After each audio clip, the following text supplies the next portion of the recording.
D'accord. Voilà. Ça marche déjà. Oui.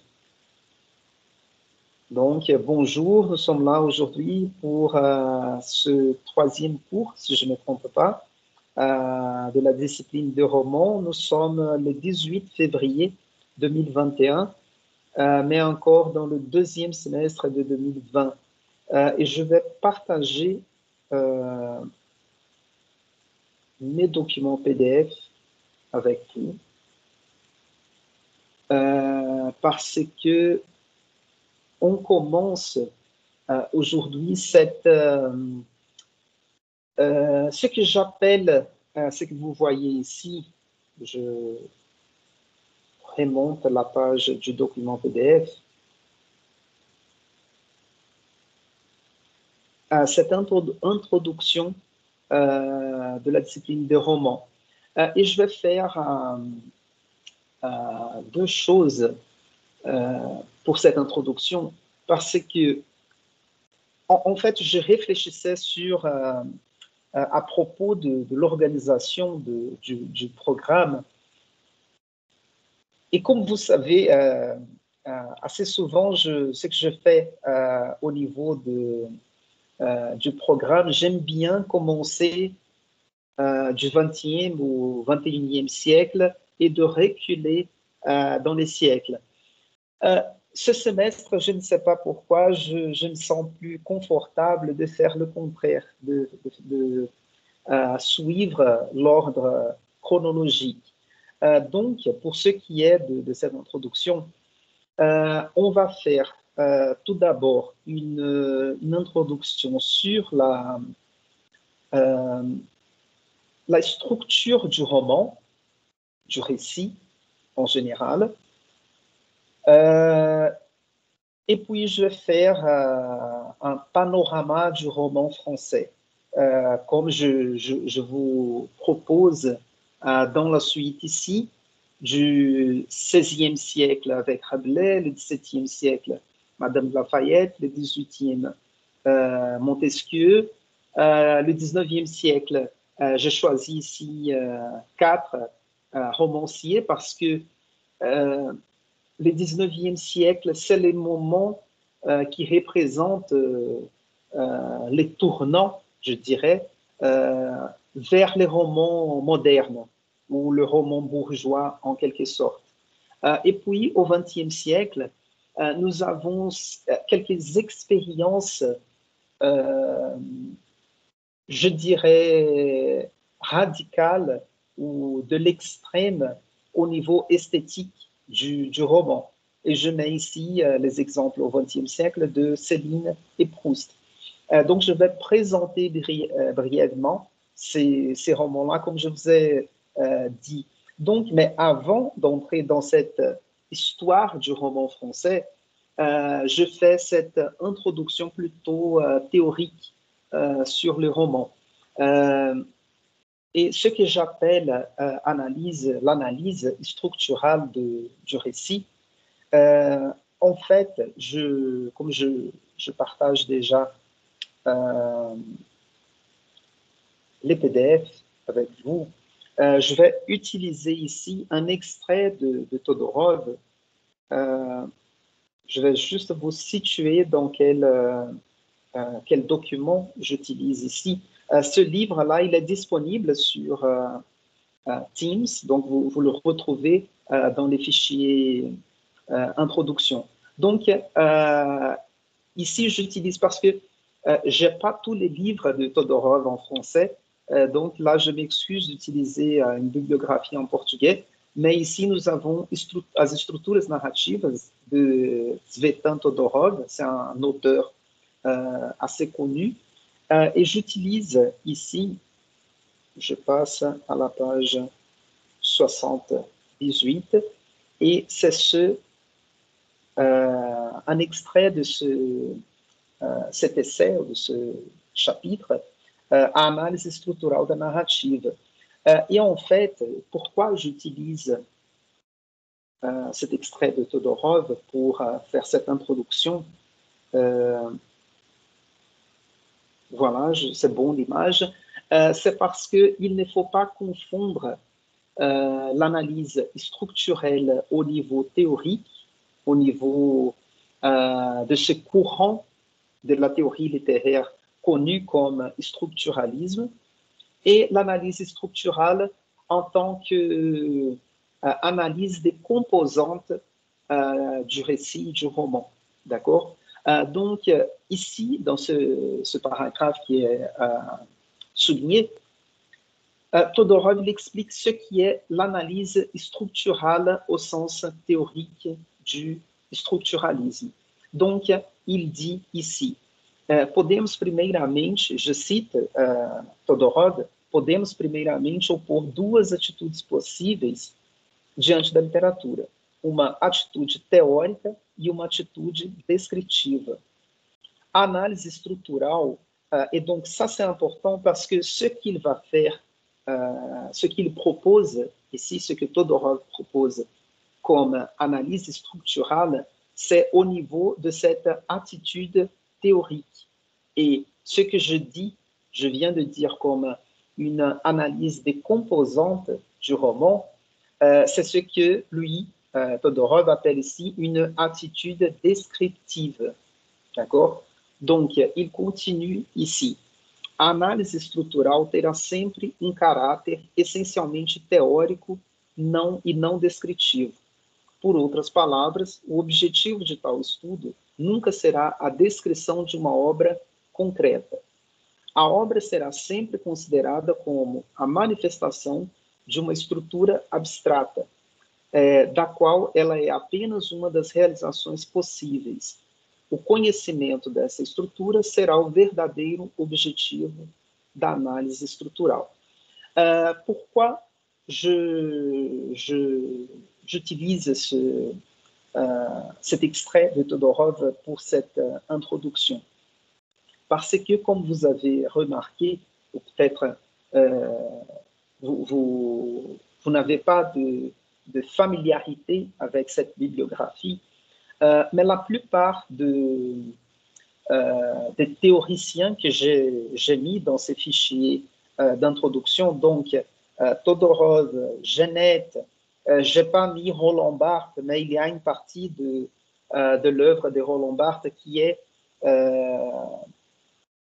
peut être appelée structuraliste. Ce qu'il cherche dans ce courant théorique, c'est de trouver une structure fondamentale et commune à toutes les œuvres, ou, pour être plus précis ici, à tous les romans. Et donc, l'exemple le plus connu, je vous montre ici. Je peux reculer ici. Voilà, oups. Voilà. Je n'ai pas ce livre-là ni en portugais ni en français, mais Vladimir Prop est un théoricien, si je ne me trompe pas, russe ou d'un autre pays de l'ancienne Union soviétique, un pays de l'Est européen. Et dans ces livres, la morphologie du conte, il va analyser les contes de fées pour retrouver une structure commune, c'est-à-dire ce qui se répète dans tout conte de fées. Il appelle les contes de fées les contes fantastiques dans ces cas. Donc, ce qu'il va faire, ce n'est pas analyser un conte spécifiquement ou un conte précis. Il va essayer de chercher quelle est la base commune, quelle est la structure commune à tous ces contes. Et ce qui est intéressant dans ce travail de Prop,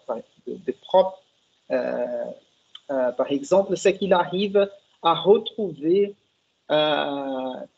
quelles sont les intrigues ou les histoires des contes possibles. Et il arrive à un nombre, un chiffre assez précis, si je ne me trompe pas, c'est 31 possibilités d'intrigues. disons comme ça.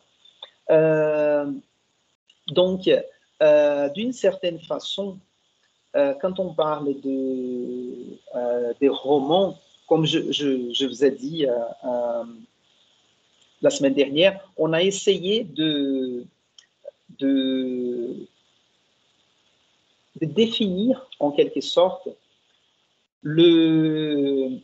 la fiction, ce que c'est la fiction, n'est-ce pas? Donc, on disait la semaine dernière cette différence entre récit, un concept assez large, roman comme un type de récit moderne, comme je disais tout à l'heure, de ces romans modernes ou bourgeois, comme assez souvent on le dit. Mais nous avons d'autres sortes de récits aussi, comme récits autobiographiques, etc. Donc, ou autofictionnels aujourd'hui. Donc, ce qu'on va faire, et d'une certaine façon, c'est courant de la théorie, le structuralisme, il a été assez important, en vogue dans les années 60-70, un peu partout. Et comme vous voyez, par exemple, c'est un courant qui a fait, d'une certaine façon, qui a formé, d'une certaine façon, la génération de la plupart de mes professeurs. Vous voyez, donc vous voyez un prof comme Vianney, peut-être vous suivez un cours avec lui la théorie du roman. Il travaille assez souvent avec Bakhtin.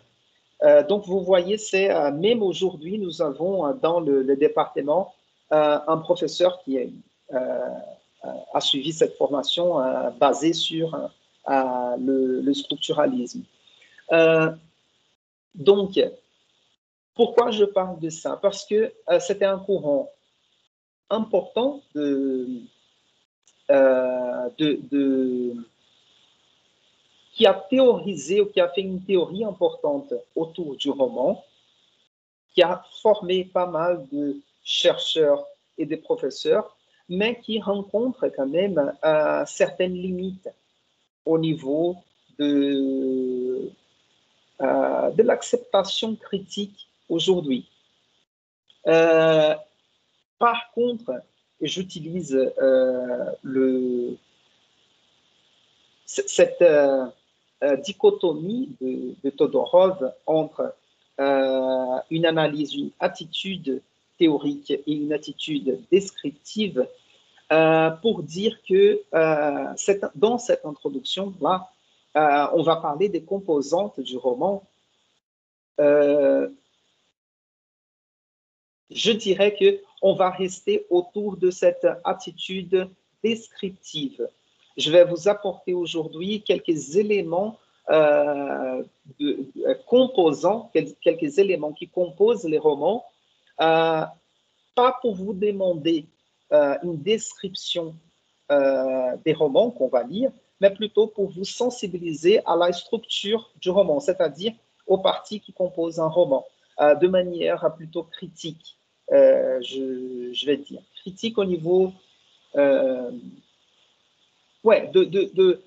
c'est-à-dire, ce que j'attends, ce que j'envisage avec cette introduction, c'est de vous donner certains instruments pour l'analyse littéraire du roman,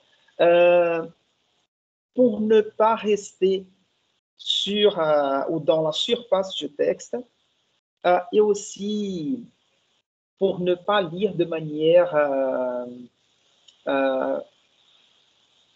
comme des lecteurs communs, comme des lecteurs, parce que en tant que futur professeur, vous devez savoir lire les romans d'une manière un peu plus technique. Je ne vais pas dire critique, mais plutôt technique.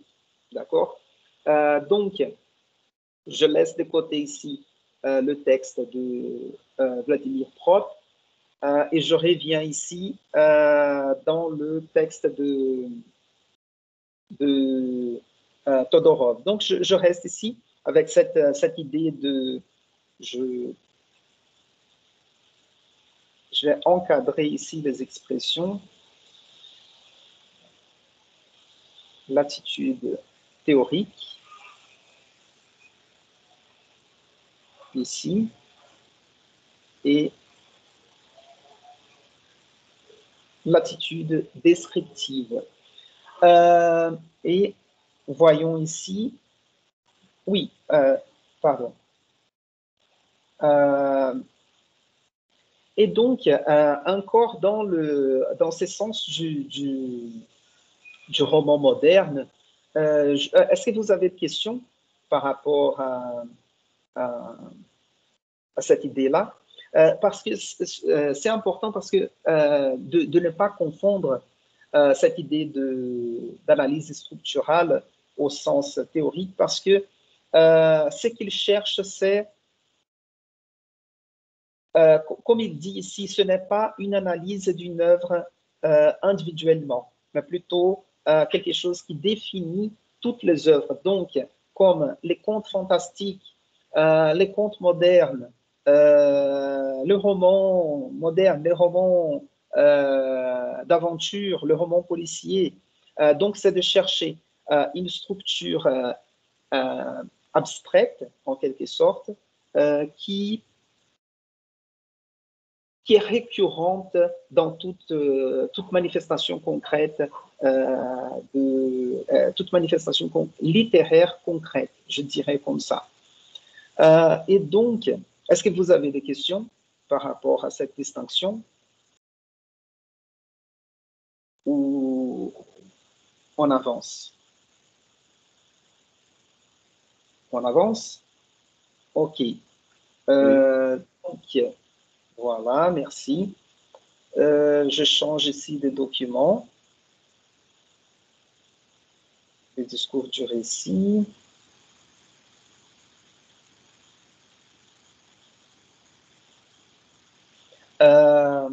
Voilà, Isabelle. Oui, je t'écoute, Isabelle.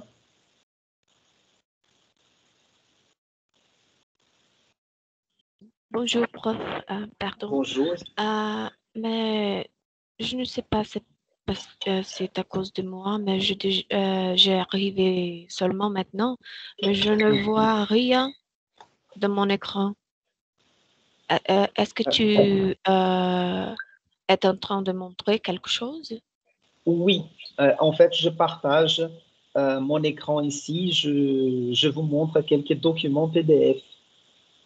Est-ce que quelqu'un rencontre le même problème ou vous voyez ce que je partage avec vous?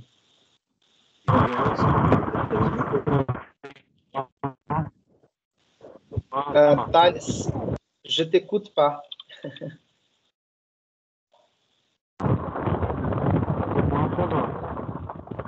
D'accord. Et Marcos, je vois ici Marcos, Ana Caroline, vous voyez ce que je partage. Donc, Isabelle, je te demande peut-être de sortir et entrer encore une fois dans la salle de cours. Ça Ah va? oui, Ou oui, sinon, je le ferai. d'accord. Ou sinon, il faut juste vérifier si euh, par exemple, je ne sais pas si tu suis le cours sur un portable, sur un ordinateur. Et mon portable ici, par exemple, c'est possible de voir le chat. Et quand je vois le chat, je ne vois pas l'écran, les vidéos, les caméras et l'écran partagé. Sinon, il faut taper sur cet autre côté de la salle virtuelle. Ah Donc, oui, d'accord, je vais essayer dire, de... d'accord. Peut-être avant de sortir, de quitter la salle pour y revenir, essaye de voir si tu n'arrives pas à retrouver les bons écrans. D'accord? De sortir du chat et de revenir. Ah oui. Mhm. Oui, d'accord. D'accord, merci, prof. De rien. Euh, et donc, voyons, je, je disais, je parlais de cette différence de l'analyse structurale. Euh, et de cette description de l'œuvre. Parce qu'assez souvent, on fait cette petite confusion entre les deux. Parce que c'était tout un effort de ces courants théoriques, mais à mon avis, cela ne nous intéresse pas tant que ça. Aujourd'hui, peut-être ce qui nous intéresse, c'est plutôt l'individualité des œuvres, sûrement, mais aussi une capacité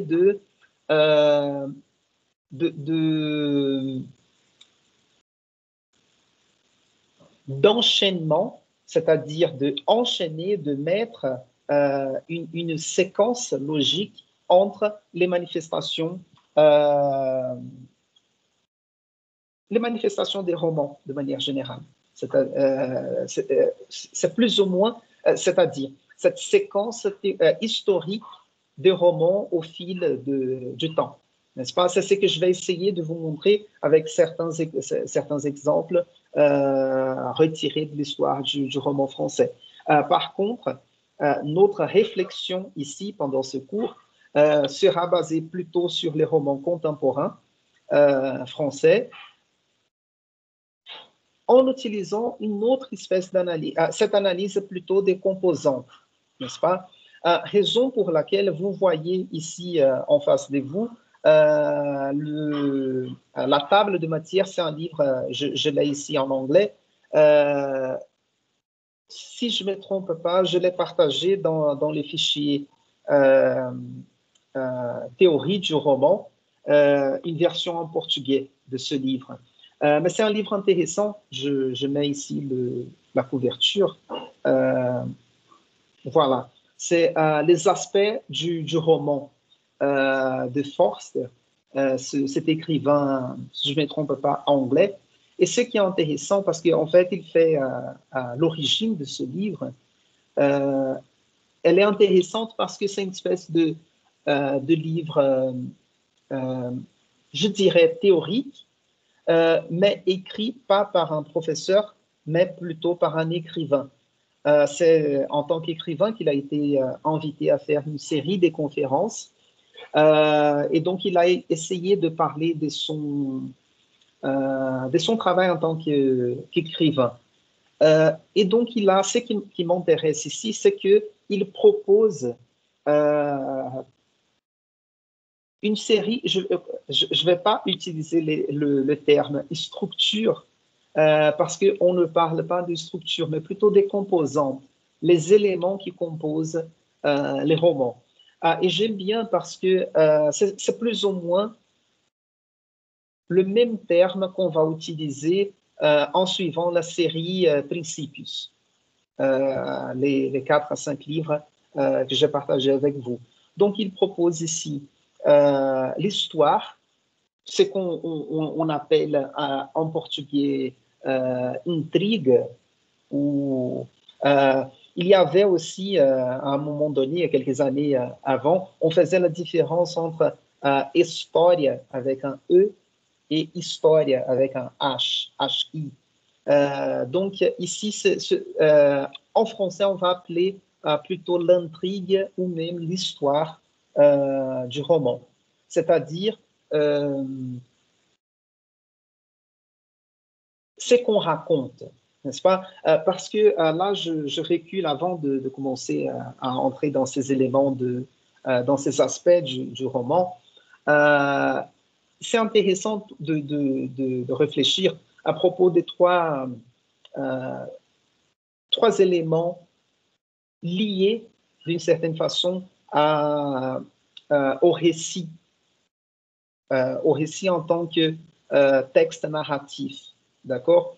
Et je pensais à cette distinction qui est intéressante à faire quand même pour situer les romans modernes, parce que on peut parler de histoire au sens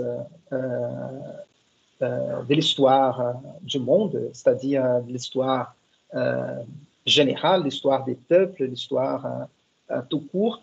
On peut parler de mythes.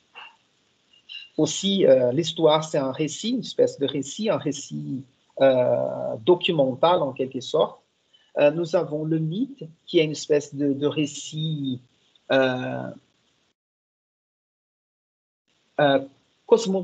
cosmologique en quelque sorte, c'est-à-dire qui raconte l'origine de l'univers, l'origine du monde. Et ce récit en tant que fiction, n'est-ce pas?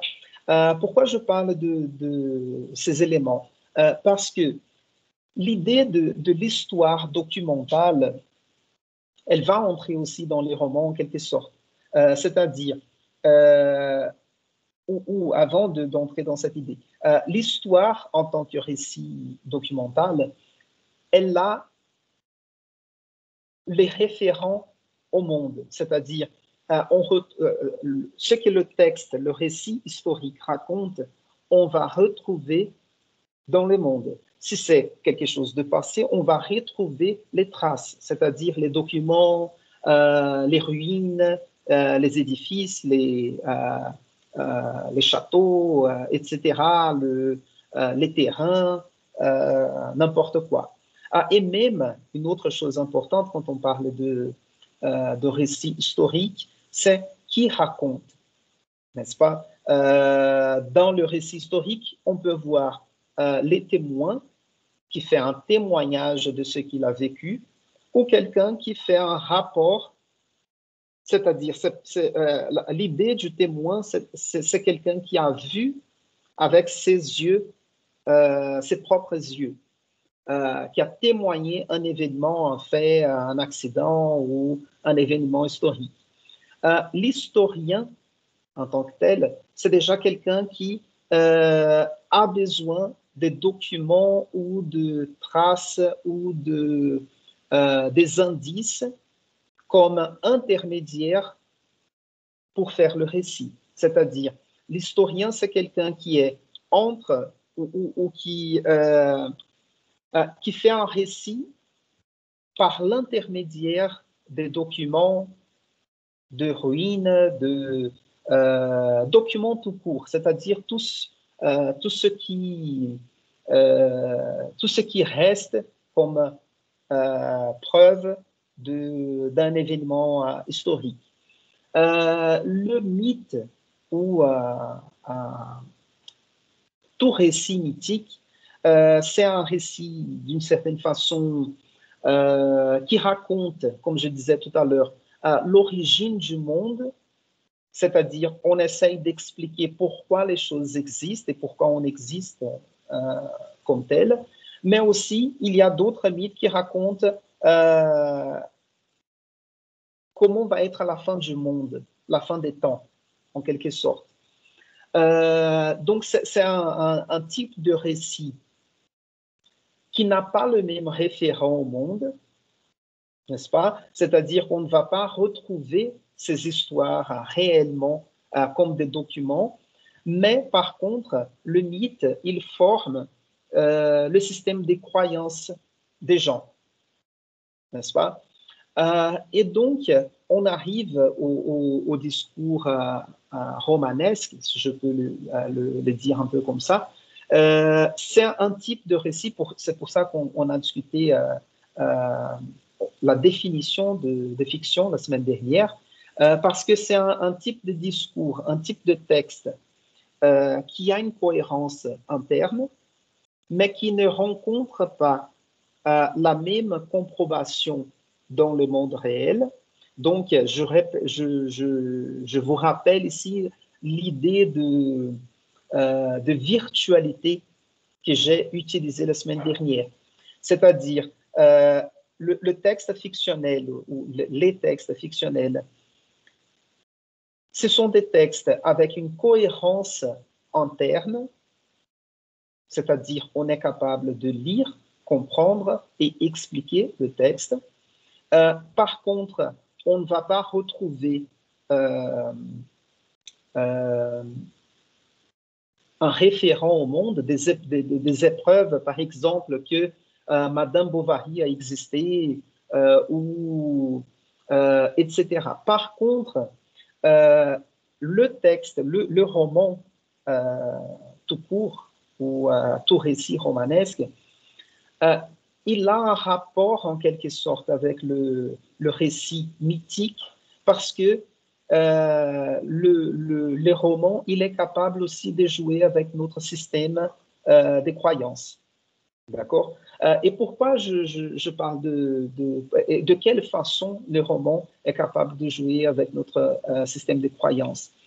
Par exemple, si on pense à l'histoire littéraire qui organise la littérature autour du sentiment national, on voit comment la littérature en tant que manifestation ou phénomène culturel est capable de représenter un peu ça.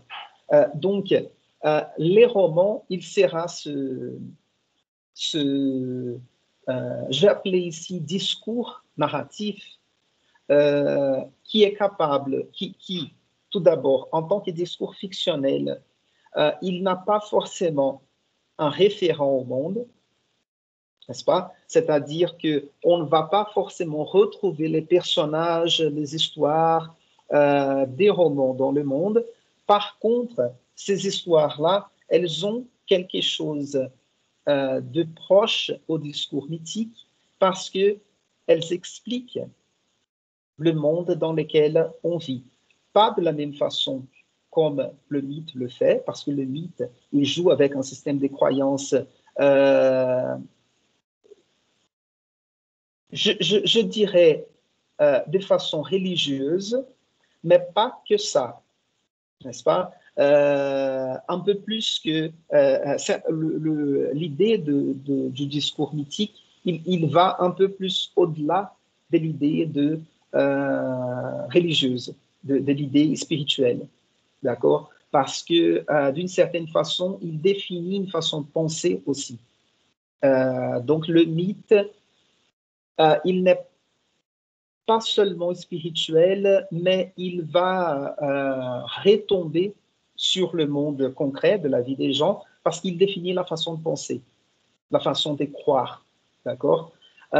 Et dans ce monde moderne, du roman moderne, nous avons en tant que système de croyances, pas un système mythique, mais plutôt, je dirais, moral.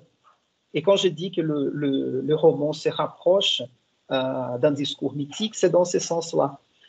Dans les romans, on va avoir des histoires représentées, des histoires peut-être des histoires qui ont quelque chose à voir avec nos vies à nous, peut-être des histoires qui n'ont rien à voir avec notre vie personnelle, mais qui nous font réfléchir sur notre existence, sur notre vie, de façon à... Il y a ici, quand je parle de cette fonction du roman, presque une fonction éducative, formatrice et morale. D'accord? Cela ne veut pas dire qu'on va lire un roman et ça va changer notre façon d'agir dans le monde. Non, mais c'est-à-dire l'ensemble de lectures, l'ensemble d'histoires, l'ensemble des modèles lus, ça nous aide aussi à réfléchir sur notre propre existence. Et ce n'est pas par hasard que assez souvent, on retrouve dans l'histoire une influence concrète de certains romans ou de certains écrivains sur la vie des gens. Et c'est vrai qu'aujourd'hui, la littérature perd de la place à d'autres formes narratives comme le cinéma, les séries télévisées, les novellas, etc. Par contre, à mon avis, ces expériences narratives autres, comme le cinéma, la télévision, elles répondent en quelque sorte à un besoin narratif que le roman représente. Par contre, pour faire ici l'éloge et la défense de la littérature, il y a une façon mentale, intellectuelle de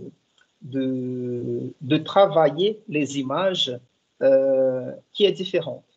L'imagination, le travail de l'imagination et des images mentales est différente parce que la littérature, même une littérature descriptive comme un roman réaliste, elle fait travailler l'imagination et les images mentales plus que les narratives audiovisuelles.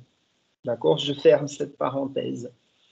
Donc, je parlais de histoire, les discours historiques, les discours mythiques et en quelque sorte du discours romanesque.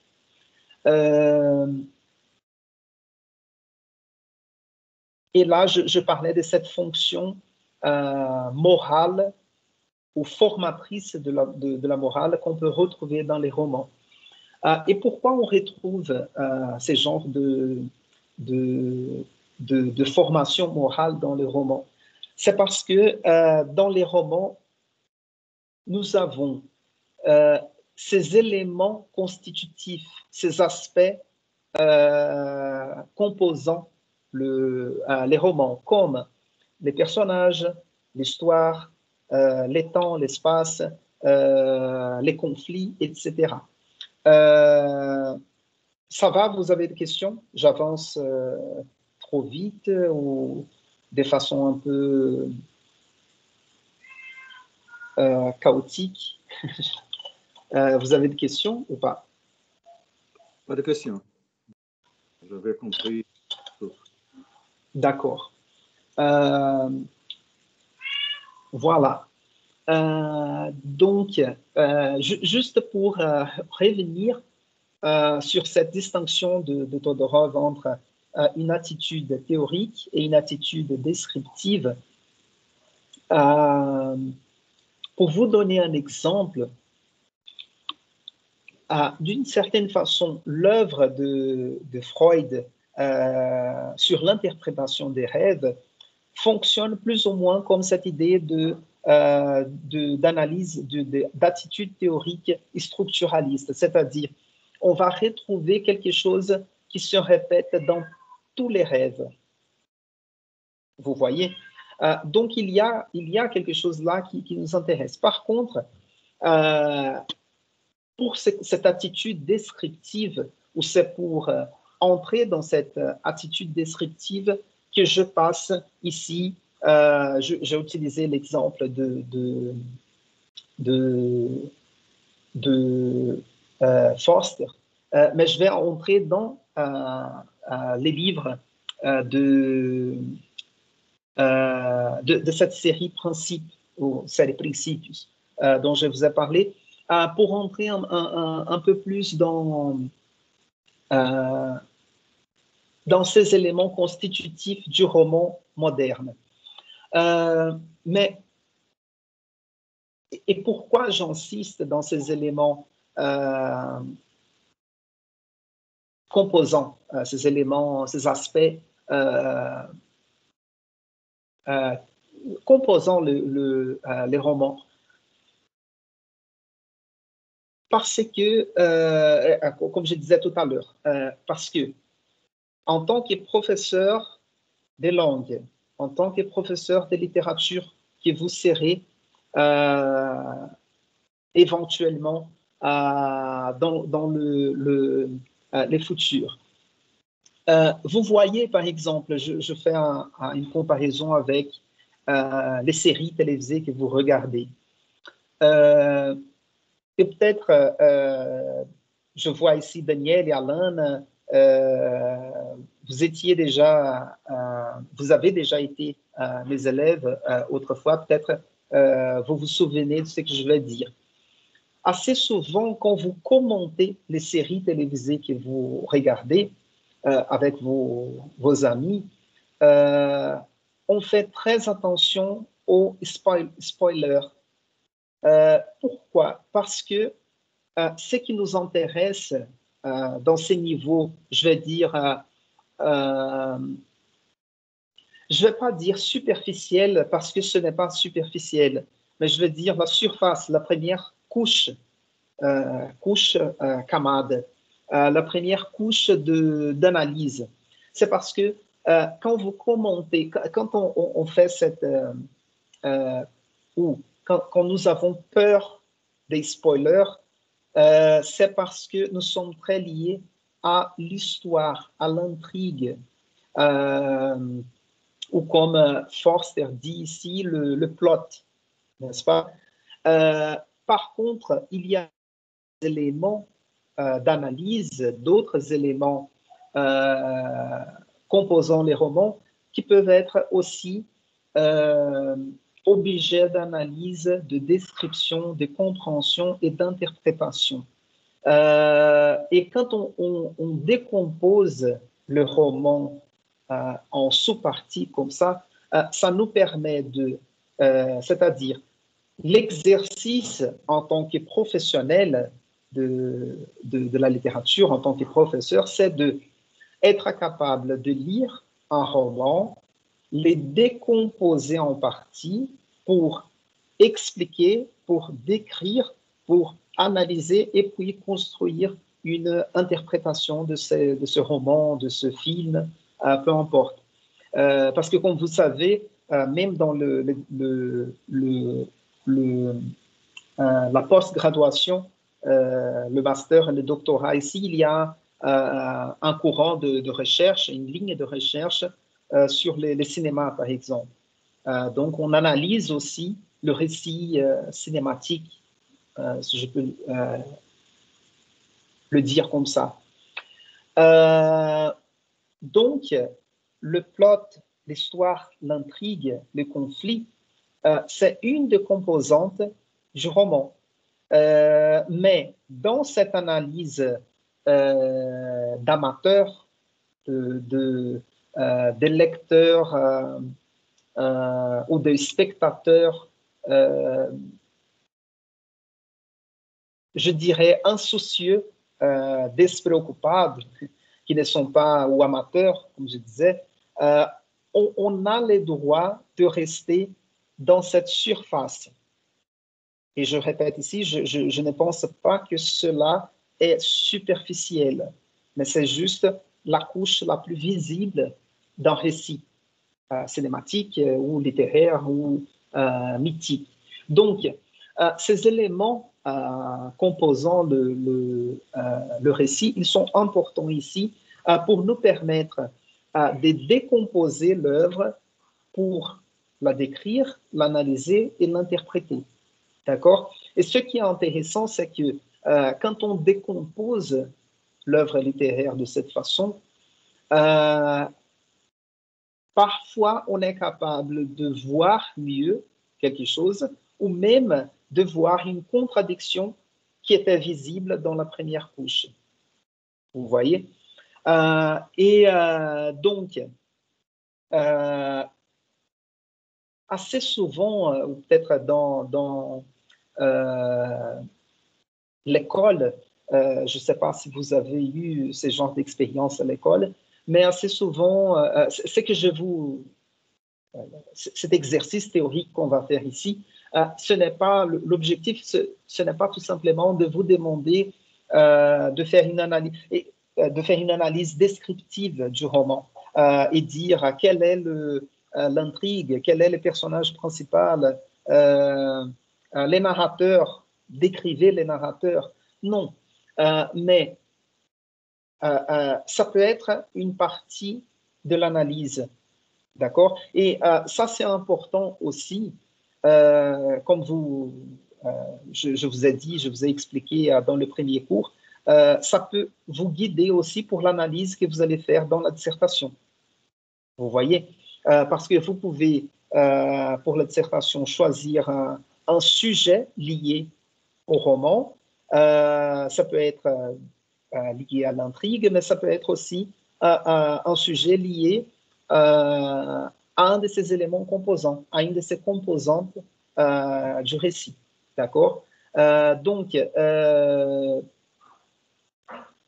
nous avons cette habitude dans l'expérience de lecture ou de spectateur de donner trop d'importance à l'intrigue. Mais il y a d'autres éléments qui sont importants aussi parce que ce sont les éléments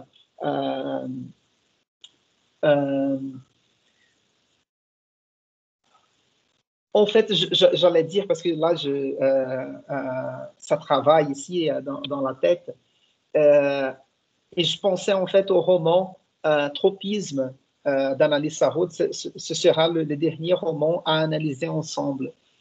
Et comme je vous ai dit, le XXe siècle, c'est un moment d'expérience esthétique du roman. Donc, on va quitter un récit traditionnel pour expérimenter avec les possibilités compositionnelles, je dirais. Et pourquoi je pense au roman de Nathalie Sarraute? Parce qu'elle va mettre en question les personnages ou la construction des personnages et aussi la notion d'intrigue. Et quand nous mettons en question ces éléments-là, vous allez voir comment on se sent sans repère, sans référence, sans, je dirais, vous vous sentez perdu devant un récit comme celui de Nathalie Sarraute. Et en même temps, oui, j'arrête cette réflexion et je passe, je vais juste faire un survol de quelques livres ici de cette série Principios. Je vais utiliser ici,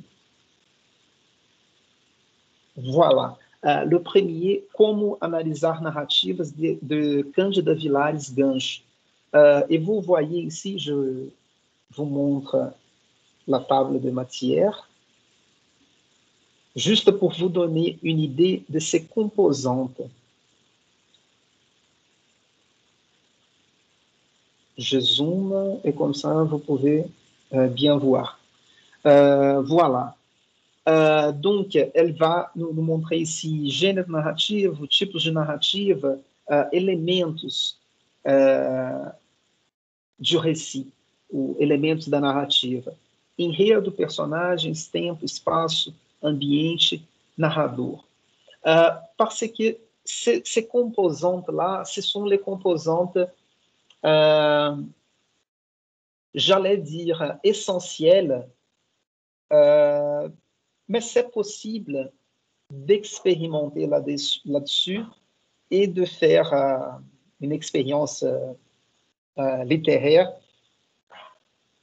en annulant une des composantes ou en mettant en relief une des composantes ou plusieurs composantes, n'est-ce pas? Donc, mais c'est là, je reviens à l'attitude théorique de Todorov pour dire que c'est assez difficile de retrouver, ou au contraire, pour ne pas compliquer la construction, assez souvent on va retrouver ces éléments dans tout récit. Donc, c'est-à-dire, enredo, c'est l'histoire qu'on raconte, n'est-ce pas? C'est-à-dire, on raconte quelque chose. Vous voyez, c'est-à-dire quelque chose qui s'est vraiment passé. Je raconte quelque chose imaginé. Je raconte quelque chose aussi qui va se passer, ou peu importe. Mais tout d'abord, nous avons quelque chose à raconter. Cette chose à raconter, normalement, elle se passait avec quelques personnes ou quelques personnages. Parce que, vous voyez, c'est presque inconcevable de raconter quelque chose sans dire avec qui cela s'est passé. je peux vous raconter quelque chose sans dire cela s'est passé avec telle personne ou tel personnage. Et je vous raconte, je mets en relief l'histoire, ce qui s'est passé. Par contre, on sait que ce qui s'est passé avec quelqu'un. Et quand on parle de littérature ou au niveau des personnages, il faut quand même penser au concept de personnage de manière assez large. Parce que dans l'univers littéraire, le personnage peut être un roi, une personne commune, un animal mythique, je sais pas, même un objet peut être un personnage de quelque chose. D'accord? Ou un phénomène de la nature aussi, la pluie ou le soleil, peu importe. Donc, c'est-à-dire, il y a quelque chose à raconter et normalement, ce qu'il y a à raconter s'est passé avec quelqu'un ou quelque chose. Donc, quelque chose, ça peut être aussi un personnage, n'est-ce pas? Ensuite, nous avons les temps et l'espace parce qu'il faut situer ce qui s'est passé, ce qu'on raconte, qui s'est passé avec quelqu'un, il faut situer dans un temps et dans un espace. Pourtant, ces temps et cet espace, il peut être moins précis ou plus précis. Mais en général, cette histoire sur quelqu'un qui s'est passé, elle s'est passée quelque part et à un moment donné, n'est-ce pas? Et vous voyez, là, j'essaye de vous montrer de manière bien générale comment ces choses se manifestent réellement dans les récits. Donc, parce que après, je vais survoler le livre ici, je vais vous montrer comment on peut encore décomposer ces composantes pour faire un jeu de mots. Ensuite, donc, l'histoire qu'on raconte s'est passée avec quelqu'un dans un moment précis, dans un certain lieu. Ambiente ici, c'est plutôt, peut-être on peut dire, l'atmosphère dans laquelle cela s'est passé, n'est-ce pas? Et narrateur, c'est celui qui raconte l'histoire. Celui qui raconte l'histoire, comme je vous ai donné l'exemple du discours historique tout à l'heure, dans le récit, dans la littérature, dans les romans, c'est plus ou moins pareil. On peut avoir un narrateur qui raconte une histoire sur quelqu'un d'autre. Ces narrateurs en troisième personne, il peut être quelqu'un qui connaît toute l'histoire, mais on ne sait pas pourquoi. Peut-être il a un témoignage, c'est-à-dire il raconte ce qu'il a vu, c'est-à-dire qu'il peut être plus ou moins mêlé, involvido de cette histoire, ou on peut avoir un narrateur en première personne, c'est-à-dire la personne raconte ce qui s'est passé avec elle-même. Et quoi d'autre? Voilà, et ça dépend aussi, parce qu'on peut voir un roman basé sur des dialogues aussi. Peut-être la figure du narrateur, elle est moins présente, mais elle est moins, pas moins présente, mais moins évidente, mais toujours présente parce que la figure du narrateur, en quelque sorte, ou en dernier ressort, à la limite, elle sera la figure qui organise ce récit fictionnel, littéraire, autofictionnel, biographique, etc. Et finalement, encore au niveau du narrateur, non, c'est bon, ça va. Et donc, j'avance ici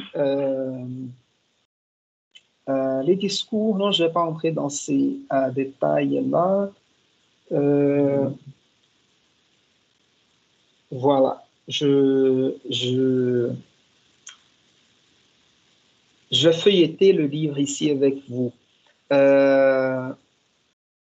Laisse voir ici. Voilà. Avant d'entrer ici, c'est juste pour expliquer un peu comment le livre s'organise ici. Parce qu'on a cette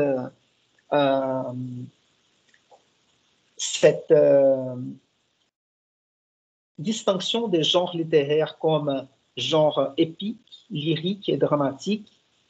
Et les romans, ils feraient partie de ces genres épiques, comme quelques-uns aiment bien définir les genres littéraires, parce que les genres, quand on parle de genre épique, c'est quelque chose de beaucoup plus englobant, ou de beaucoup plus englobant. Et même les épopées entrent comme genre narratif, entre autres. Par contre, il y a un autre ordre conceptuel qu'on va dire le théâtre, les romans et la poésie. Et donc, c'est plutôt quand on parle d'une façon plus, ou dans un contexte plus moderne de la littérature. Parce que dans un concept plus moderne de littérature, les genres ou l'épopée, cela ne veut pas dire qu'on ne peut plus écrire une épopée, mais c'est-à-dire que l'épopée, au moins dans ses aspects classiques, elle n'existe plus. Je vais dire un peu comme ça, même si cette construction reste problématique. D'accord? Comme type de récit, dans ces cours de littérature française roman, on se concentre sur les romans, n'est-ce pas? C'est-à-dire, ce sont de récits plus longs avec un certain nombre de personnages, comme elle dit ici. Vous pouvez voir, je zoome ici. Le récit, donc, le roman, c'est un récit long avec un certain ou un nombre considérable de personnages, un plus grand nombre de conflits, les temps et l'espace sont plus dilatés. Mais en fait, c'est pas forcément, d'accord? Ces genres de définition, là, je peux revenir à cette idée de Todorov que j'ai utilisée pour ouvrir le cours d'aujourd'hui. Cette attitude théorique, elle va expliquer de manière générale, mais elle va laisser de côté plusieurs choses dans la pratique. D'accord? Donc, on peut voir un roman avec peu de personnages et un conte avec beaucoup de personnages. D'accord? Donc, ici, c'est presque une définition des lieux communs. D'accord? Et on avance un petit peu. Ici, nous avons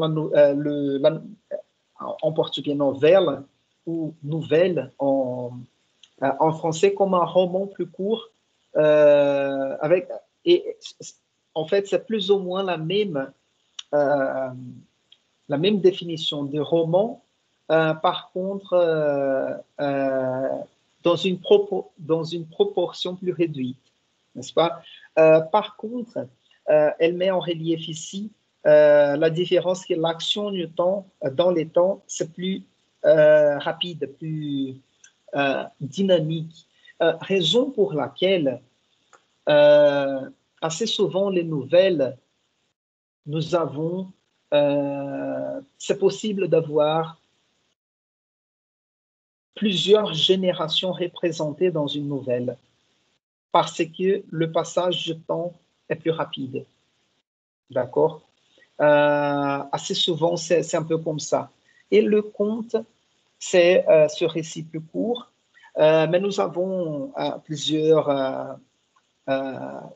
théories du conte, n'est-ce pas? C'est-à-dire, mais ce qui est important à retenir ici, le roman, la nouvelle et le conte, et j'ajoute ici la chronique qu'elle met juste en bas, ce sont des genres narratifs, n'est-ce pas? Par contre, les contes, nous avons plusieurs théories différentes, comme celle de contes moraux, c'est-à-dire il y a toujours une histoire, il y a toujours une morale à la fin, c'est-à-dire on raconte une histoire pour faire prévaloir à la fin la morale. Nous avons une autre théorie, la théorie des deux histoires racontées, c'est-à-dire qu'il y a une histoire racontée réellement et il y a une histoire qui n'est pas racontée.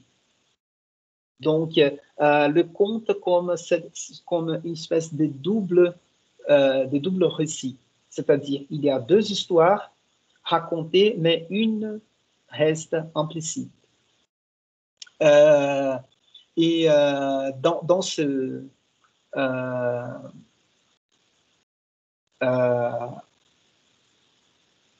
sens, peut-être on peut mettre en relief ici Edgar Allan Poe, n'est-ce pas? Je ne sais pas, non, je ne pense pas que le semestre dernier, je présentais un conte de Edgar Allan Poe. C'est L'homme de la foule. Je ne sais pas si vous connaissez ce conte. C'est un conte assez intéressant. Le narrateur est au 19e siècle dans un café à Londres et il voit un homme passer dans la rue et il décide de suivre cet homme. Et en fait, cet homme, il flâne, il erre, il déambule dans la ville de Londres sans un but défini. Il ne va pas quelque part. Il marche dans la rue sans direction. Et le narrateur, en fait, fait quelques suppositions sur cet homme et il finit par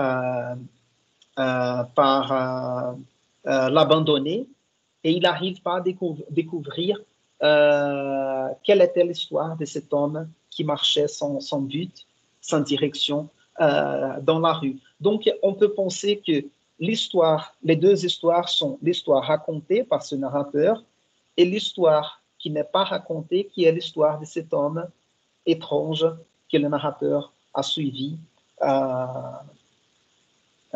pendant la nuit, quelque chose comme ça. Et il y a une autre théorie aussi du conte comme un récit plutôt ouvert, dont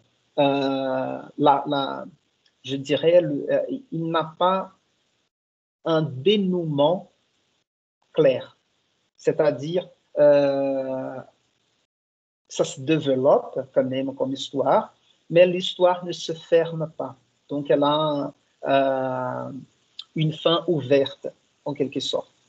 Et la chronique, il faut penser à deux types de chroniques différentes. D'abord, la chronique des journaux, que vous connaissez bien, c'est-à-dire un récit quotidien, mais qui fait une réflexion quand même, une réflexion philosophique, existentielle, mais ça part quand même du récit d'un événement ou d'un événement quotidien. Mais nous avons aussi la chronique historique, et peut-être pour nous, les Brésiliens, la chronique la plus connue, c'est la lettre de Pero Vaz de Caminha, n'est-ce pas? C'est une espèce de chronique historique, c'est-à-dire on raconte, on décrit Et c'est intéressant de faire la comparaison avec l'histoire, parce que l'histoire, ce serait une espèce de récit déjà élaboré un peu plus tard, et la chronique, cette chronique historique, comme un récit en temps réel, je dirais. Parce que cette chronique historique, d'une certaine façon, la presse, les journaux, a occupé cette place dans notre société à nous, notre société moderne. Donc, nous n'avons plus ce genre de chronique historique, en quelque sorte. Je ne peux pas affirmer ça catégoriquement parce que certains livres fonctionnent comme des chroniques historiques. Par exemple,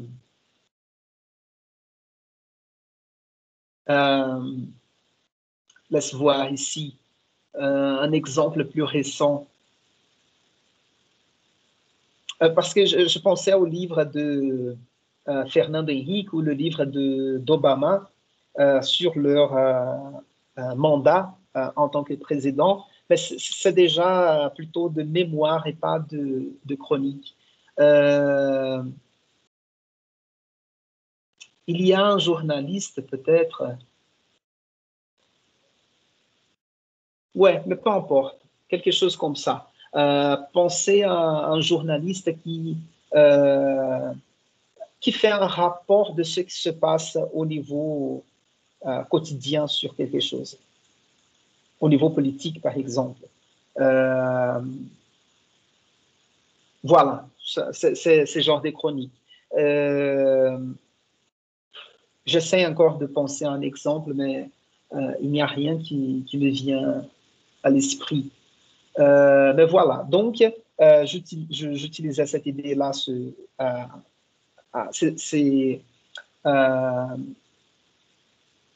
ces manifestations du récit, comme elle dit ici, les types de récits, les romans, la nouvelle, le conte et la chronique. Et puis, elle va entrer dans ces éléments du récit. Et donc, elle met ici enredo. Et en fait, vous voyez ici juste à côté, parce que comme le livre est en portugais, j'ai mis à côté ici le concept comme on le connaît en français. D'accord? Donc, enredo, comme je disais tout à l'heure, on l'appelle ce concept normalement, et surtout d'après Todorov de Genette, les théoriciens dont les livres j'ai téléchargés dans dans les archives de notre salle virtuelle. Donc, l'histoire, je ne vais pas trop commenter, j'ai déjà raconté rapidement. Mais c'est intéressant de voir ici comme aussi connu comme intriga, ação, trama, história. Et en français, on utilise assez souvent histoire, comme je disais. Deux questions à observer. Structure, c'est-à-dire les parties qui composent l'histoire du roman, et la nature fictionnelle, n'est-ce pas? La structure, on peut penser par exemple quelles sont les parties racontées, n'est-ce pas? Parce que je dis assez souvent que surtout si nous avons un narrateur personnage, un narrateur en première personne, il faut toujours soupçonner ces narrateurs. Mais un narrateur en troisième personne aussi. Donc, parce que, pourquoi je dis qu'il faut se méfier du narrateur? Parce que c'est lui qui raconte l'histoire. Parce que c'est lui qui omet, qui raconte certaines choses et qui ne raconte pas autres. D'accord? Et ce qui est raconté et ce qui n'est pas raconté, ça va organiser ou ça va construire cette structure de l'histoire. D'accord? Et la nature fictionnelle. Quelque chose d'important ici, c'est ce concept de vraisemblance. Vous connaissez déjà ce concept? Vous avez déjà entendu parler? Peut-être dans le cours d'introduction à la théorie littéraire? Non, moi non. D'accord. Parce que on peut résumer l'idée de vraisemblance comme quelque chose qui semble être vrai. Et en fait, ça, c'est une bonne définition de la fiction. Parce que la fiction, c'est en quelque sorte cela. C'est quelque chose qui semble être vrai, mais qui ne l'est pas effectivement. Par contre, la vraisemblance, quand même, elle exige du texte narratif une cohérence interne. Et quand je parle de cohérence interne, c'est important que ça ait du sens, n'est-ce pas? Et juste pour vous donner, laisse voir un exemple.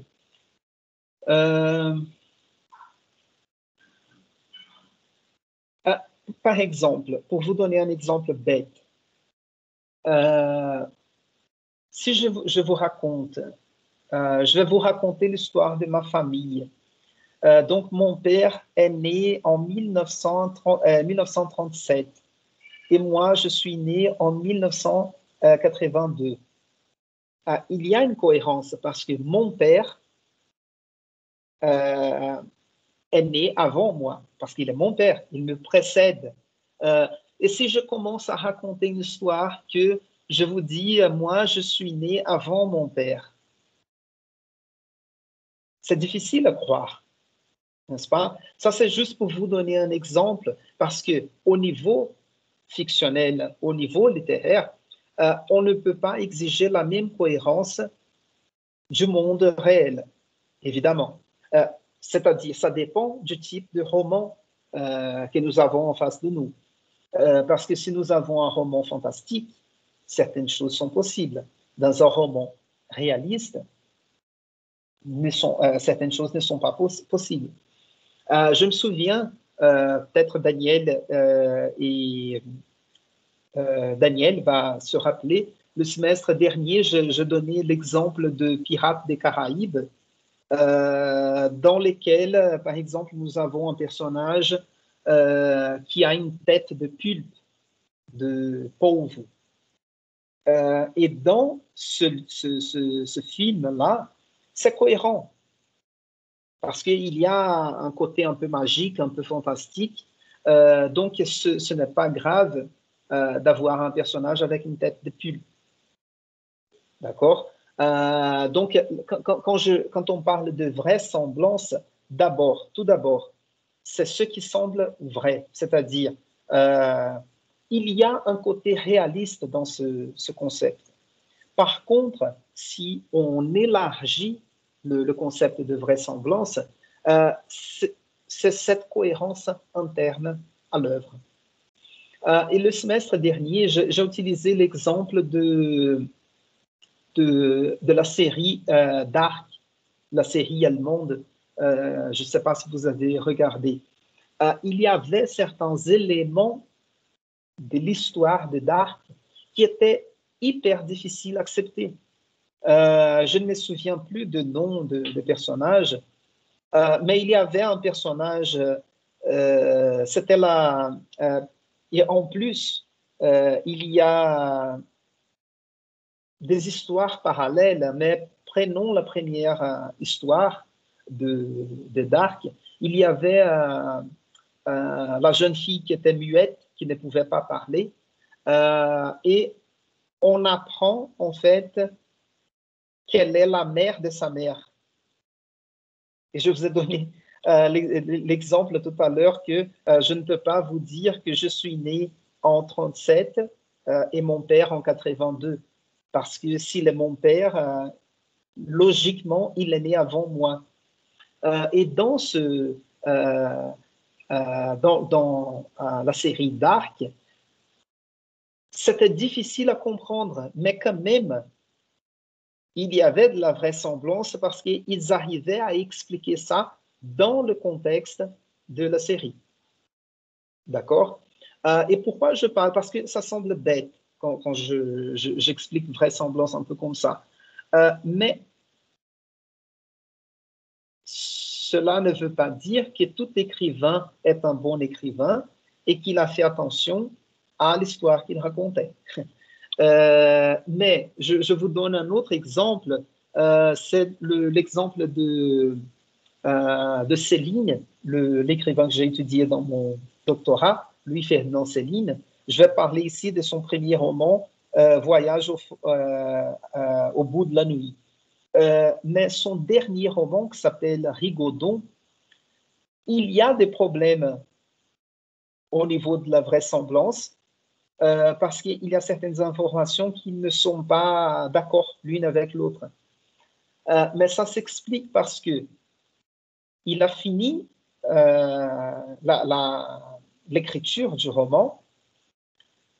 Il a dit à sa femme d'envoyer un message. Il a demandé à sa femme d'envoyer un message à son éditeur, Gaston Gallimard, et il est décédé tout de suite après.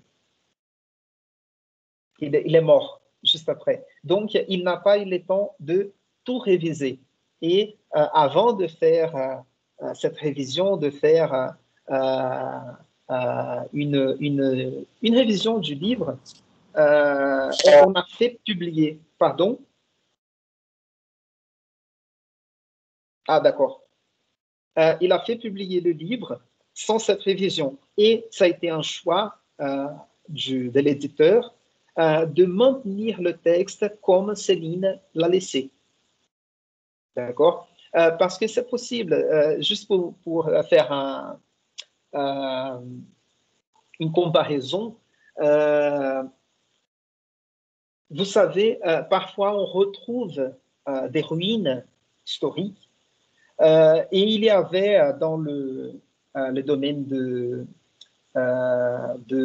comment on dit ça, de la restauration, la possibilité de reconstruire les ruines trouvées, c'est-à-dire on imagine comme elles étaient avant et on les reconstruit, ou sinon on va préserver telles comme on les a retrouvées, c'est-à-dire on va garder leur aspect des ruines.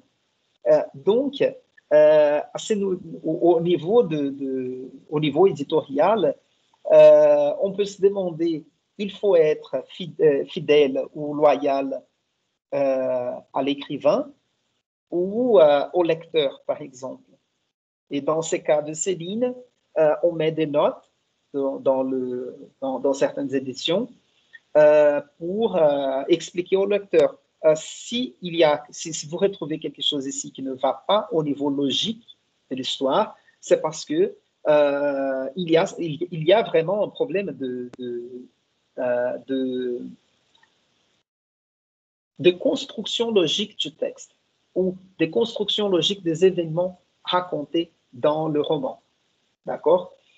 Donc, l'idée de vraisemblance, ce qui semble vrai, c'est-à-dire ce qui est en quelque sorte réaliste, mais aussi cette cohérence interne qu'il faut attendre de toute œuvre fictionnelle ou narrative. D'accord?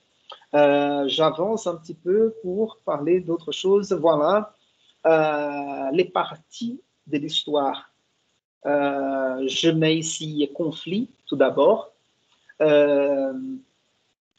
Parce qu'en fait, quand on parle de conflit,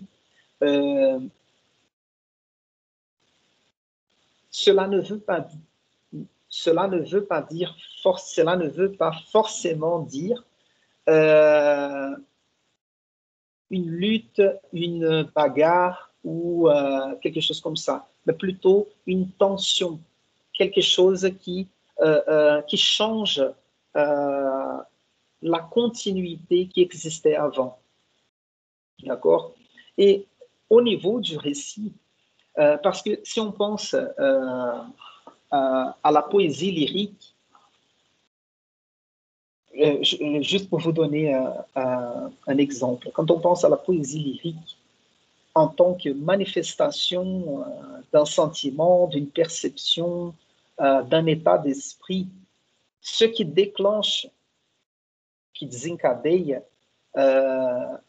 l'écriture du poème, ça peut être l'inspiration, une observation, un état d'esprit, quelque chose comme ça. Au niveau narratif, il y a quelque chose à raconter. Mais imaginez qu'il n'y a pas de conflit. Une histoire sans conflit, elle n'est pas une histoire digne d'être racontée. C'est-à-dire, il n'y a rien à apprendre avec cette histoire, parce que c'est une histoire de continuité. En fait, pour un roman en tant que tel, il faut, je l'ai dit, il faut, mais peut-être on peut retrouver, il peut exister un roman dans lequel il n'y a pas de conflit dans ce sens-là. Mais normalement, il y a quelque chose, c'est-à-dire, il y a quelque chose qui se passait normalement, il y a un conflit, ça change de direction des choses et on va raconter ces changements des choses. D'accord? Raison pour laquelle elle met ici comme les termes en termes de structure, les conflits, il a ces parties-là, exposition ou introduction ou présentation, parce que il faut présenter quand même l'histoire qu'on va raconter. 2 secondes, parce que je vais problématiser ces éléments-là. Voilà. Nous avons l'exposition, donc l'introduction de cette histoire qu'on va raconter, développement, ici, ou complication, quelque chose comme ça, c'est-à-dire on présente l'histoire telle qu'elle avançait normalement. Et puis, il y a quelque chose qui change. Donc, c'est développement ou complication. Le climax, c'est-à-dire c'est le sommet, c'est la partie la plus forte, la plus émouvante, la plus touchante de cette histoire. Et aussi, c'est si on veut dire dans un vocabulaire un peu psychanalytique, ce serait les moments orgasmiques ou orgasmatiques du récit, c'est-à-dire le sommet, les points les plus hauts. Pourquoi je l'appelle orgasmatique dans ce sens? Parce que il y a, après cette décharge, il y a une réduction de la tension. Et donc, c'est ce qu'on appelle ici de dénouement. Je mis ici une petite boîte parce que pensez à ces mots, dénouement, comme vous avez la traduction ici, comme Desfecho, desenlace, conclusion, mais en français, ça vient de nœud. Donc, ou de nouer. Nouer, c'est entrelacer les choses. Donc, dénouer, c'est de faire ces nœuds. Et donc, desenlace, n'est-ce pas? Mais pourquoi c'est Jobim qui participe toujours. Pourquoi je disais qu'il fallait problématiser ou compliquer un peu les choses ici. Parce que surtout l'idée d'exposition, parce qu'ici, nous avons un ordre chronologique du récit. Nous avons un ordre chronologique naturel, c'est-à-dire on commence par l'exposition, la complication, les climax et les dénouements. Mais pas forcément les choses viendront comme ça. Parce que ça dépend. C'est un choix du narrateur, comment il va raconter l'histoire. Ou peut-être, c'est pas un choix, mais c'est comment il a vécu ou comment il a connu l'histoire. Et aussi, ça dépend aussi ça peut être une stratégie narrative, mais aussi ça peut être, comment je peux dire,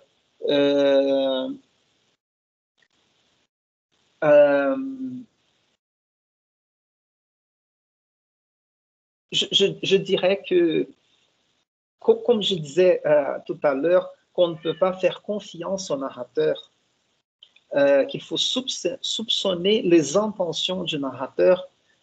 Ça, c'est quelque chose à considérer aussi, n'est-ce pas?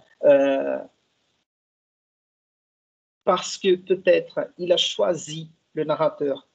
Et quand je parle de narrateur, ne pas confondre avec l'écrivain.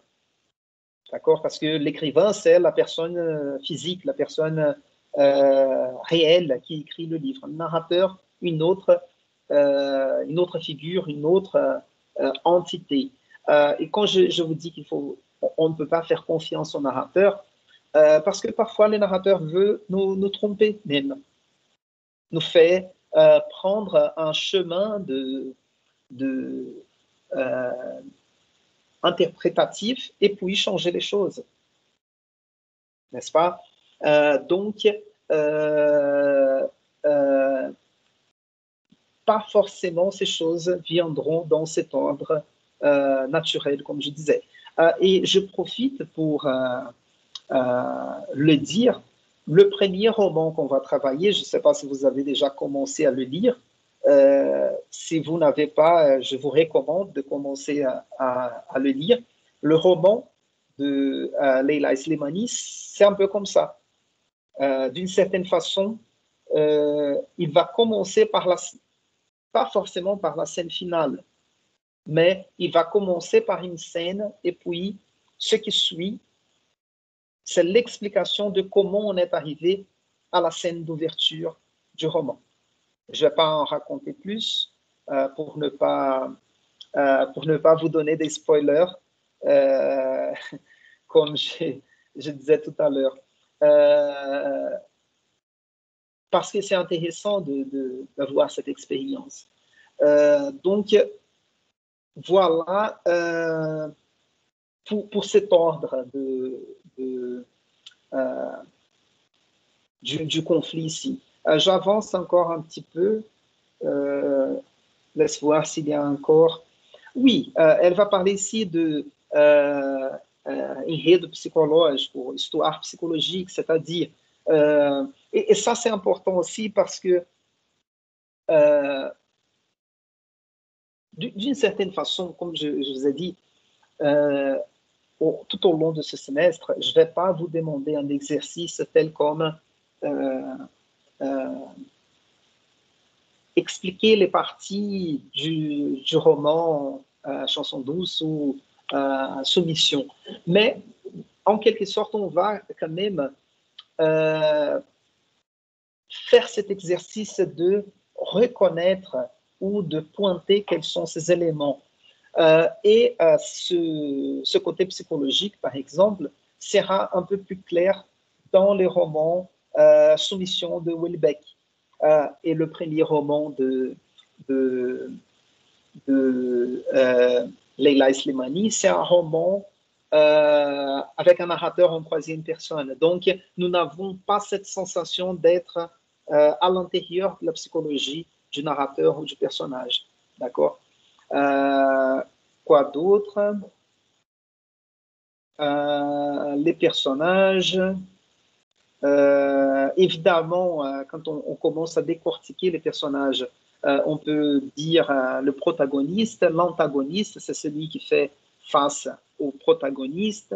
On peut l'appeler le héros aussi. Cela ne veut pas dire qu'il est un super-héros, mais juste un héros, un personnage, c'est un synonyme dans ce sens. Les personnages secondaires, ici c'est plutôt au niveau de la classification de personnages. Elle nous apporte ici aussi cette caractérisation. Ce sont des termes, je dirais, bien démodés. Cette distinction de personnages plats, en portugais personagens planos, et dans la suite ici, des personnages ronds ou en portugais personagens redondos. C'est-à-dire, le personnage plat, c'est un personnage qui n'a pas trop de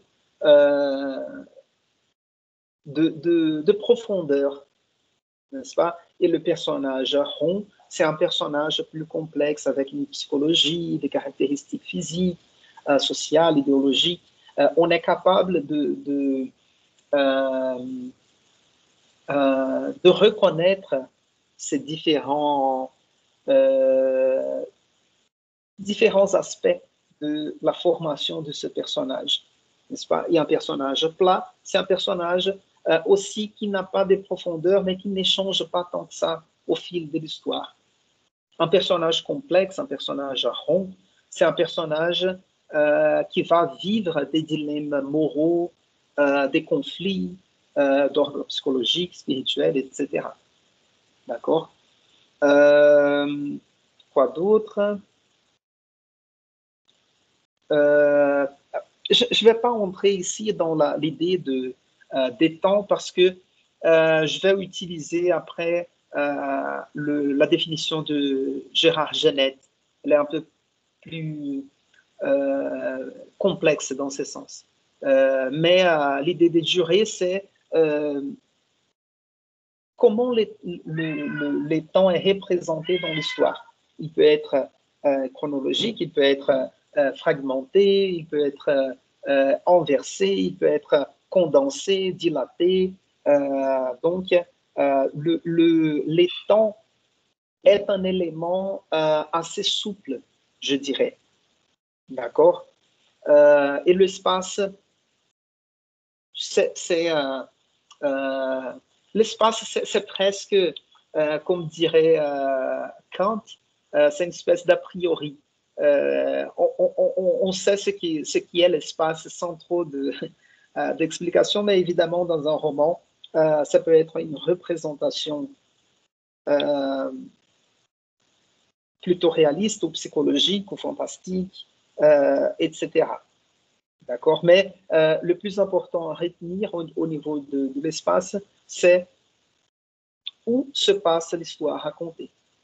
L'espace, c'est-à-dire l'endroit où se passe l'histoire racontée. Voilà, et il y a d'autres choses ici, comme ce qu'elle appelle comme ambiente. Voilà, il y a ces aspects caractéristiques de ce ambiente, comme l'époque, les caractéristiques physiques, socio-économiques, psychologiques, moraux, les aspects psychologiques, moraux et religieux. C'est parce que Jobim veut faire ses besoins, donc il est un peu scandaleux quand il va faire, il va aux toilettes. Je suis désolé. C'est son rythme biologique. Donc, les narrateurs, j'ai déjà parlé un tout petit peu, troisième personne. Voilà, je pense que c'est bon. C'était juste pour vous donner un aperçu de ces éléments composants ou ces composantes du récit, mais on va quand même approfondir dans cette discussion-là. Raison pour laquelle je vous recommande de jeter un coup d'œil sur ces livres de la série Principe, mais dans les prochains cours, je vais expliquer un peu plus ces aspects théoriques du roman. Par contre, laissez juste vérifier avant de terminer ici.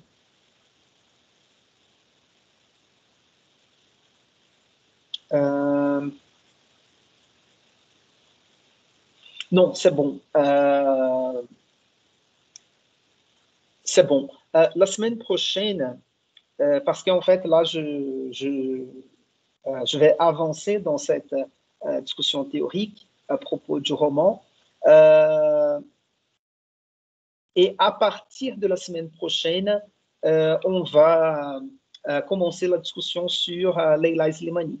Donc, je vais vous envoyer déjà des interviews avec l'écrivaine, parce que, comme je disais l'autre jour, ce qui est intéressant de travailler avec la littérature contemporaine, c'est que les écrivains sont là, sont présents, avec ce monde interconnecté d'aujourd'hui.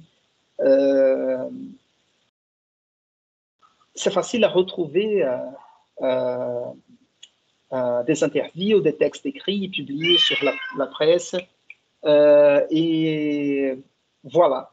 Donc, pour la semaine prochaine, je vous l'ai dit déjà, parce que je pense que la semaine prochaine, je ne serai pas capable de vous donner cours. Par contre, je vais vous envoyer les interviews de Leila Slimani pour introduire la discussion sur le roman de Leila Slimani. Je vais vous indiquer aussi ce que je vais travailler au niveau théorique. Et si j'arrive pas à vous donner cours la semaine prochaine, j'aimerais dans la semaine suivante avoir cours mardi et jeudi. D'accord, comme nous avons fait la semaine dernière, comme nous avons raté la première semaine du semestre.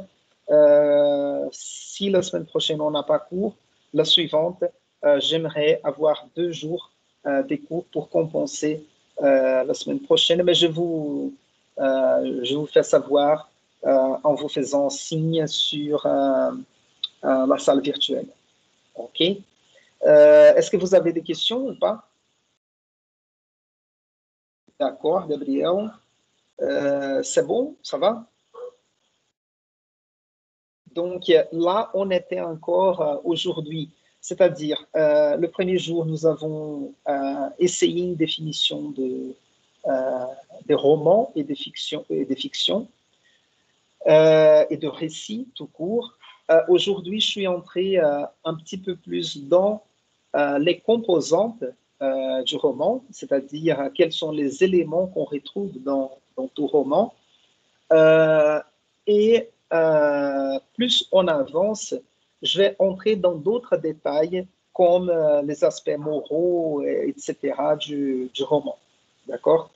Et puis, je laisse de côté, on va faire ce parcours historique aussi. Je vais vous présenter ce parcours historique, mais on va entrer dans l'analyse de romans suggérés ou définis pour ce cours.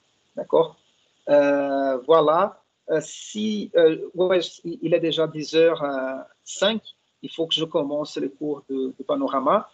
Mais si vous avez des questions, laissez les questions dans les chats de notre salle virtuelle et je vous réponds dès que possible. Ça va? Ça va. D'accord. Aujourd'hui, merci. Aujourd'hui, je fais ce cours un peu plus expositif, sans trop de participation, mais plus on entre dans les débats des livres, plus je compte sur votre participation, d'accord?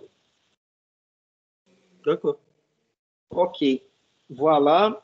Parce que j'aime bien vous écouter aussi. Bon, je vous remercie et je vous souhaite bonne journée quand même. Et voilà. OK? Merci Ok. à vous aussi. Merci, au revoir et Au revoir. Au revoir. bonne fin de semaine. Merci. Merci, prof. Mardi. Mardi, n'est-ce Merci. pas? Non, la semaine prochaine, je crois que je ne pourrai pas vous donner cours, donc ce sera mardi de la semaine suivante. Mais je vais vous écrire sur Teams. Je vous laisse savoir. Ça D'accord? va. Merci. Merci.